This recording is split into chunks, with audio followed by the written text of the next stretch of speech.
Hello, sourdough mamas. So happy to have you here. I'm really excited to talk to you today about 5 things that you might not know about your sourdough. And these are things that I've learned through the years, getting my hands in the dough, and I want to teach them to you so that you can know them without having to learn them the hard way, like maybe I did. um, as I mentioned in the intro, don't forget to head to courses.leavenly.com and get that 25% off the sourdough scoring workshop by entering the promo code podcast. And living just outside of Denver, we just had a ton of rain and it stopped about 30 minutes ago, and the birds are going bananas outside. So hopefully you can't hear them, but I guess there's worse background noise than birds. So if you do hear some birds tweeting, that's what that is. If you're watching on YouTube, you might notice that I got a massive haircut. I cut about 6 inches off my hair recently and it feels so good.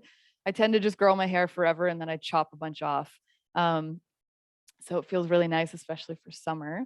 And so my daughter started her adventure summer camp just yesterday, which she was very excited about. She's done with pre-K and she starts kindergarten in the fall. So yesterday she did a biking day. Today it's a canoeing day. So she's going to learn how to canoe, which is so crazy. I wish I could be there and watch. I think that would be so cute. Um, and besides that, not much more to report on my end. I hope you are doing well. I hope your life is going well, and I hope everything is working out. I hope you've been able to bake. I certainly haven't. My sourdough starter's in the fridge, probably with a big layer of hooch on it. I should probably feed Goldie soon. Again, I'm notorious for neglecting my starter. I have a busy life and I'm not sorry about it, but I do want to bake soon. So I should probably feed her. Hopefully, you've been able to bake. I want to live vicariously through you. So come share your pictures and your experiences on the Sourdough Mamas Facebook group. I'd love to see you there. And let us know that you heard about the group from the podcast. That would be very cool. So let's talk about the 5 things that you might not know about your sourdough. And there's probably more than 5 things, but these are the first things that came to my mind when I was thinking about things that I've learned kind of like on the fly with experience, with lots of hands in the dough, with years. So I wanted to share it with you so that you can learn it too. The first thing is just how amazing cold proofing is. You probably heard me talk about this before, but there are so many benefits to cold proofing. I think the only 2 times that you wouldn't want to cold proof were if you were running out of time and you needed to bake and you needed bread right away that day, or if you're looking for a less sour flavor with your sourdough. And that's something I'm actually going to touch on in a couple of minutes. So stay tuned for that. You can control the sourness of your bread, but every other instance, you would benefit from a cold proof. It's just more convenient. It's more schedule friendly. You can throw it in and forget about it. Then the next time you pull it out in a couple of days or one day or however long you leave it in, that day is only for baking. So that's really fun. All you have to do is preheat your oven, pull your bread out, score it, and bake it. And then you have amazing smell in your home. You have amazing fresh bread, and your family will love you. And so it just makes it so much easier. Really, it does. So if you haven't tried cold proofing yet, I highly recommend it. All you do is put your bannetons or your bowl in the fridge after you get the final shape done. Once you get the dough into that basket or the bowl, it just goes straight into the fridge and then you can kind of forget about it for, 18 hours, 24 hours, 36, 48 hours, even longer. And you can kind of play with that and push the limit. So we'll talk about that in a couple of minutes when I talk about sourness. But here are some more reasons, as if you need more, for why cold proofing is amazing. You get much, much easier scoring. So recently I've been scoring warm dough that has been proofing on the counter. And I don't use this word often, but I absolutely hate it. I really, really hate scoring warm dough. I find it so hard. The dough is just wiggly and jiggly because it's really full of air. It's really aerated. It's light and fluffy. It's all over the place. And my razor blade sticks to the dough. It makes it just hard to score. So even scoring a simple, like deep primary score is really hard with warm dough. Scoring with cold dough is a totally different story because what happens is, and I didn't learn this till about a year or two ago, when you're cold proofing in your banneton with a liner or without a liner or in a tea towel, whatever the case might be, whatever the material is that's up against your dough is actually slowly absorbing the moisture from your dough surface. And remember, the part that's touching your banneton or the bowl is the part that's going to be on the top of your bread when it's baked. And so what it's doing is absorbing the moisture and it's creating basically like a skin on top of the dough. And so you'll notice this when you score into your dough the next time. I want you to take a really close look. You'll almost see the layer of the skin part, like the outer part of your dough and the inner part of your dough. It's a much lighter color. The inside is still sticky if you're able to touch it, whereas the outside is a bit drier. And so it makes it so much easier to score. The blade doesn't stick. It has a lot more structure. Your dough resists the spreading tendency that warm dough has when you first pour it out of the banneton. It won't spread as much. It's going to hold its structure a lot better. So you can score it. And then also it's easier to transfer on your parchment paper into the Dutch oven. It's a lot less wobbly, just much easier to deal with. So one thing I'd like to challenge you to do is when you are scoring a boule next, score an X on the top. And then on the top, right in the middle, you're going to have 490-degree angles, basically, right? Where this at the center of the X. So you're going to go in and kind of peel that back very slightly and either use your razor blade or some scissors and snip the skin away from the inside of the dough. Just about like a half an inch. You don't really need to do much, but then you'll see, you'll be able to feel the difference in your fingers and you'll be able to visualize the difference in that dough.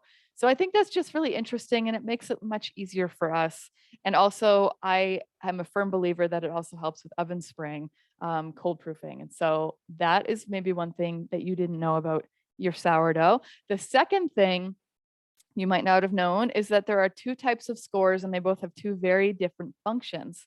So this is like, I don't know why no one talks about this more. I've never heard anybody really give it a name. And so I took the liberty of giving the two scores a name, primary score and a secondary score. And I know that's really not very creative at all, but it's really descriptive in the function of these scores. And so there's a link in my show notes to my blog post about this, but also don't forget that sourdough scoring workshop. You're going to learn basic to advanced designs. You can start at the beginning and work your way up, or you can kind of cherry pick whichever design you really like. If you think this one's really pretty and you want to try it, then go for it. Don't forget to use the code podcast for 25% off over at courses.leavenly.com. So you can really up your sourdough scoring game with that workshop. And in it, I explain the primary and secondary scores, but I'll tell you now. So the primary score, well, first let's step back a little bit and think about why do we score sourdough bread in the first place? The reason is to allow gas to escape from the dough as it's baking in the oven. As that moisture is creating gas, it needs to escape somewhere. What happens if you don't score your bread? Your sourdough will score itself. It's going to burst either on the edge, which is the most common, could be right on the top in the middle, which is going to be really beautiful. I think it's a really pretty design, what sourdough does when it bursts itself, but it's really unpredictable and it could look really wonky. It's typically on the side, like I said, it's never directly in the middle like you want it to be. So that's why we score, because it allows the gas to escape through that one channel, and that's where its energy is going to be directed. So that is the primary reason why we score, and that's the reason we use a primary score. The primary score is that long, deep score, like an 3/4 to an inch deep, and that's primary function is to allow the gases to escape. Now, the secondary scores are the very short, small, maybe long, but the very, very shallow decorative scores that you see people doing, or maybe you do, in the dusted flour on the top of the sourdough. So I call those secondary scores because they really truly are secondary in function to the primary score. The primary score needs to be there. And one thing I've noticed, especially on social media, is that people sometimes I'll see they'll do this really beautiful design, really intricate, beautiful scoring on the top of the dough. And it's all secondary scores and it looks so beautiful. And it was like painstakingly scored. And there's no final bake picture, which I always want to see like some kind of conclusion, like I watched them do the whole score and it's so beautiful and it's motivating and inspiring. And then, but I kind of want to know what it's going to look like when it's done. And part of me wonders if they're not shared because the sourdough burst through those beautiful scores and kind of ruined everything. That's the only thing I can imagine, because it needs a primary score. Otherwise, it's just going to burst through. And we've talked about this on the Sourdough Mamas Facebook group a lot. People asking, why did my score not work? Why did my sourdough do this? Sometimes there's not a reason, but mostly it's because it needs that primary score for the gas and all that energy to escape. So what I recommend is that you do your secondary scores first, for the really intricate, detailed, decorative scores, then do the primary score right before it gets tossed in the oven. And so your primary score is going to look like the long ear score on a petard or on a boule. It's going to look like maybe a spiral score or a square on top or an X on top, anything that's nice and deep to allow that gas to escape. And everything else is literally secondary. It's a secondary score, and it's just to make it look pretty. So if you've been dealing with this, if you've been really trying to do beautiful scores, but your bread has other ideas, then this might be why. And I would recommend that you try primary scores as well. And again, this is something that I've learned through experience, because I tried those really beautiful scores multiple times and I got so frustrated and they burst through and it didn't look nice. And then I finally figured out why. And a little aside too, sometimes even with the best intentions and with lots of primary scores, your bread might still have other ideas. I mean, sourdough is not completely predictable, as we all know. It has other ideas sometimes, and we just have to go with it. And ultimately it's going to be beautiful no matter what it looks like. But some of us are more perfectionists than others, and so that's what I recommend, is doing that primary score. You'll get much better success with your scoring patterns with that primary score. So thing number 3 that you might not know about your sourdough is that most advice out there on sourdough is really well intended, but it might be incorrect.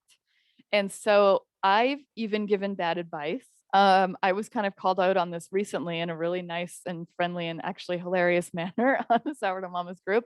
Amanda posted a picture and she said, "Tell me I'm not the only one who's ever done this. I was carrying my dough to the Dutch oven and the paper just split and it smacked on the floor. It's now as flat as a pancake. Is there anything else it can be used for?"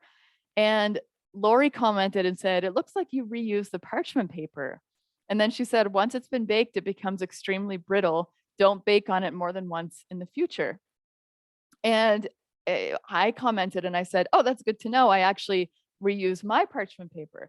And Amanda said, "Yeah, you're the one that I heard it from on your YouTube video." And I was like, "Oh my gosh, I gave bad advice on my YouTube video." So I went to my YouTube video. I edited the description. Hopefully people see that. There's not much I can do to edit the video, unfortunately. It's there. But I feel really bad for giving bad advice, but it was not like malintended. I didn't intend for people to deal with extremely brittle parchment paper. I've done it for years, reuse my parchment paper. I've never had an issue, but I can absolutely see what Lori was saying. It does get a lot more brittle after you bake with it. So who knew? I mean, maybe you did, maybe most people did, but I didn't know that. So that's a really good example of people being really well intentioned, but maybe not giving the right advice. So that being said, there's so much advice online. If you search for sourdough starter, if you search for sourdough oven spring, if you search for sourdough mixing, sourdough tips, sourdough secrets, anything like that, there's this overwhelming amount of information. You might have been there, and it's almost to a point a little discouraging, because you might be reading it and thinking, well, I heard different from so and so, or what I just read is contradicting what I'm reading now. And that can be really frustrating. And so here's my advice on that. So again, it might not be bad advice per se, but I'm just going to call it that for simplicity. And so you might read that chlorinated water, for example, is bad for fermentation, or that iodized salt inhibits yeast activity, or that metal bowls aren't great for mixing your dough in. Chlorinated water is fine. Iodized salt is fine. Metal bowls are fine. Water that's too warm or too cold is fine.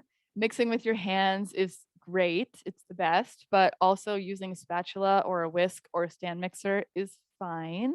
Missing a fold or two is totally fine. Adding in a fold or two is also fine. using a starter that might be already falling and isn't quite at the peak, guess what? It's fine. Okay. Like, I want you guys to try new things, experiment, go against the advice that you hear and see out there, and just see what happens. One great example is that there's a new trend right now with sourdough. If you can believe there's trends with sourdough, but there definitely are. You'll see this around Halloween and Thanksgiving when everybody's doing their pumpkin loaves. So there are trends in sourdough. And right now, somebody had the great idea of putting their dough in a cold Dutch oven and putting that cold Dutch oven into a very hot oven to bake their sourdough. And traditionally, up until this point, we have done a screaming hot Dutch oven, and that's how we thought we had to do it. And somebody went against the grain and put it in a cold Dutch oven and realized that there's these kind of added benefits to doing it in a cold Dutch oven. You still get the oven spring. You might get a softer crust. You might get a less hard or less burned bottom of your dough. So there's all kinds of benefits to doing this contrary to what most people do. So I want to kind of drive that point home, that the information you hear online, it's probably well intended and it's probably true and it probably will result in a better bread. But my experience in my home with my dough in my climate is very, very different than your experience in your home with your dough in your climate. So I could tell you that this is the best hydration and this is what you should do, but it's going to be different for you. And also, let's challenge the status quo a little bit. Let's be a little rebellious. Let's be a little sassy with it and say, you know what? I use chlorinated water. I use a metal bowl. And actually, that's true for me. I use the chlorinated water and I use a metal bowl, which supposedly you're not supposed to do. I fully proof my bread in that metal bowl, and I've had great success with my sourdough. So, just take it all with a grain of salt. Take the information in, dissect it, and keep what you need and throw away all the rest. That's my advice for that. So, the fourth thing that you may not know about your sourdough is that sourdough likes coil folds better than stretch and folds. And I've learned this through experience. Again, having my hands in the dough, I've learned that doing coil folds at the end of the folding and at the end of the bulk fermentation, my dough is much more sturdy. It's much more aerated. It's lighter. It's more jiggly. It's everything is just seems improved over the stretch and folds. And now, does it mean the stretch and folds are bad? No, absolutely not. If that's all you can do, or if that's what you're used to doing, that's great. But before doing this podcast, I actually sat here at my desk. You can imagine this. And I imagined holding a bowl of dough, and I was trying to figure out how many layers of dough you create by doing stretch and folds versus coil folds. And it took me a while, but I figured out that stretch and folds create 5 layers of dough and coil folds create 9 layers of dough. So again, it took me a while. I was like literally sitting here, like pretending to lift up dough and counting the layers. But that makes sense. It makes sense that a technique that creates more layers gives more structure to the dough itself. And sourdough dough likes structure. It helps with the gluten development. It helps with oven spring. It helps with everything. So with that being said, coil folds are the best in terms of structure and integrity for your dough. Sometimes it's tricky though, because when you go to do a coil fold, you basically have to put your hands under the dough and lift one edge off of the bowl. And if you have a light bowl like I do, it lifts off the counter. I figured out a way to kind of push it up against my abdomen, and I kind of hold it that way to peel the dough off the bowl. Another set of hands works. And I just did a really terrible job at describing that coil fold. So there's lots of videos on YouTube. You can search coil fold versus stretch fold if you're not sure what the difference is. But ultimately, it's peeling away the dough from the bowl with using 2 hands instead of just using 1 hand. And like I said, it makes 9 layers versus 5. So that is my advice for going forward and doing your folds. Try the coil folds next time if you haven't done that before. And finally, the last thing that you might not know about your sourdough is that you can control the sourness in your dough. So this is a really cool kind of power move with your sourdough. A lot of people don't realize how much control they have over the sour flavor. So this came to mind because sourdough mama Martha posted I know this might sound strange, but how do I make sourdough bread less sour? My daughter's not a huge fan of the sour tang. And now 3 mamas responded with really great advice. Janelle said, refresh the starter a few times with a high ratio before baking, which I'll talk about in a second. Use the starter slightly before it peaks. Skip the overnight cold proofing and do it the same day. And then Mia responded, starter is the most important thing. Refresh it a few times and always use it at its peak or just before. And then Patricia said, I also find when I pour off the hooch, it's a lot less sour. So all those things are true in regard to making your bread less sour. So let's take a step back and look at this from kind of a bird's eye view. So why is sourdough bread sour in the first place? Is because the fermentation creates acids. The bacteria in your starter creates acids in your dough. So lactic acid and acetic acid are created. The lactic acid makes like a sour yogurty flavor, but it's very mild, like almost like eating plain yogurt, how that's sour, but it's not like super sour. Whereas the acetic acid makes a really strong, like vinegary sourness to your bread. And the acetic acid vinegary sour is what we think about with sourdough bread. So keep that in mind as we talk a little bit about making it more versus less sour. So let's talk about more sour first. So acetic acid created from these bacteria like a drier environment. And so you want to make a less moist environment, I guess, in your starter. So you're going to want to maintain your starter at a lower hydration level. So basically the consistency of like a really thick paste. You're going to want a higher ratio, which was exactly what Janelle had said. She said, refresh the starter a few times with a high ratio before baking, because this encourages that acetic acid to be made within your starter. And then you're going to be starting off on a really strong sour foot this way, using a sour flavored starter already in your bread. Then another thing you can do is maintain your starter in your fridge. This slows down the yeast activity, and it doesn't slow down the bacterial activity, or if it does, it's very, very slight. And so the bacteria keep working to create the acetic and the lactic acids in your starter. And so you're going to get a more sour flavor that way. You can leave it for a few days. You can intentionally starve it a little bit, get some hooch on top, stir it in. Like Patricia said, it's less sour if she pours the hooch out. So if you stir it in, right, it's more sour. So also use more whole wheat flour, because the bacteria that create acetic acid love whole wheat flour. And cold proof your dough for a longer and a slower rise. So the longer it's in the fridge, the more sour it's going to become. Because again, when it's cold, the yeast activity is going to slow down, but the bacterial activity will not. So at least 48 hours is what I would recommend if you want a really sour flavor. And you can push it.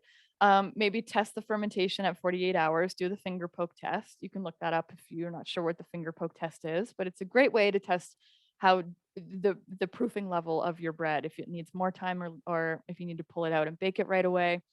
So I would say at least 48 hours, if even up to 72 hours or more, for a really sour flavor. So again, take notes, push the limits on this. If you're making 2 or 3 loaves, do one at 24 hours, do the second at 48 hours, and then bake the third at 72 hours, and then just see what the difference is in your crust, in your oven spring, in your flavor, in your crumb, in everything, because it's going to change things. And then see where you like your bread best. So make sure you're taking notes if you do that challenge. So that's how you make it more sour. A lot of people really love that really sour sourdough. But like Martha's daughter, some people just don't. And that's great too. So you're going to want to promote the lactic acid in your starter instead of the acetic acid. So how do you do that? Basically the opposite of what you did for a more sour starter. So instead of making a drier starter, you're going to make a wetter starter.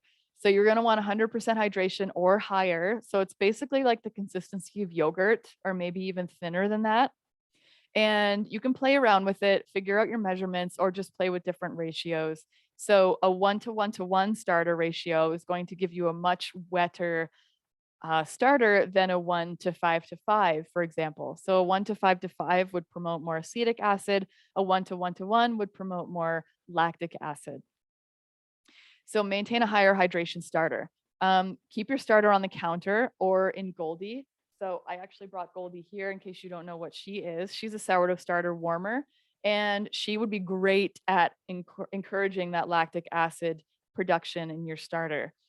She's got lights on the front, so if you have the warming function off, you can still understand how your starter is interpreting her environment. So if the light is red, your starter's too warm. If it's gold, it means it's in the Goldilocks zone. So that means it's really happy and it likes that. And if it's blue, it means that it finds the environment too cold. So you can turn on the auto warming function, which will keep it in that Goldilocks zone. Or just for your information, you can turn the auto function off and just see how your starter interprets your environment. So if you're going through different seasons, it's really helpful to know that. Mine is always on blue. If I have the auto warming function off, my starter always finds that its environment is too cold. And so Goldie is really great for that, to make sure that I'm getting really regular and scheduled peak times. And you can use Goldie even if you're aiming for a more acetic acid, a more sour flavor profile, as long as you're doing all the other things like doing a drier starter, cold proofing your dough, using more whole wheat and stuff like that. Goldie is awesome. So there is a link to her in the show notes. Not sure if you know, but Sour House, who created her, they did a Kickstarter campaign and they were aiming for, if I remember correctly, it was, I think, $39,000. And the last time I checked, they were well over $100,000 in funding for Goldie, because so many people believe in her and have used her and can attest to how amazing she is. So the link to Goldie's in the show notes at leavenly.com/podcast. If you want to check her out, I highly recommend it. But again, that was a little bit of a digression because I love her. So if you're aiming for a less sour flavor, you can do two more things. You can use less whole wheat flour and more all-purpose or bread flour, and you can do the final proofing on the counter. So I mentioned this at the very beginning. This is one of the two times when you could do the counter proof at the room temperature, or you could cold proof as well for, I would say, a max of like 18 to 24 hours, because any more than that, you're going to be getting into the sour flavor territory. But if you love the idea of cold proofing, you absolutely can do cold proof. It won't make it sour if you pull it out within a day. So that's my advice for the controlling your sourness. I didn't learn that you could control your sourness in your bread until within the last year, I'd say. Even the last few months, I realized, oh my gosh, like people are actually doing this. And I looked into it. I thought it was so fascinating. So those are 5 things that you might have known about your sourdough starter. I hope you found them helpful. I want you to go out and challenge yourself and like think against the societal norm for sourdough bread. Think of a way that you might be able to do something a little bit differently. Or if you've heard something that something isn't the way that it should be, try doing it that way and just see what happens. You know, that it's not the end of the world if your bread doesn't rise great, because it's still going to taste really good. The only thing that'll make it not taste good is forgetting the salt. And I did that once too. So don't do that. Don't recommend that. But I hope this was helpful. Again, head to that sourdough scoring workshop at courses.leavenly.com. Get 25% off by using the promo code podcast. And I hope you guys are able to bake this week. I'm actually going to leave and go feed my starter that's severely neglected in the fridge. So I hope you guys have a wonderful day and happy baking.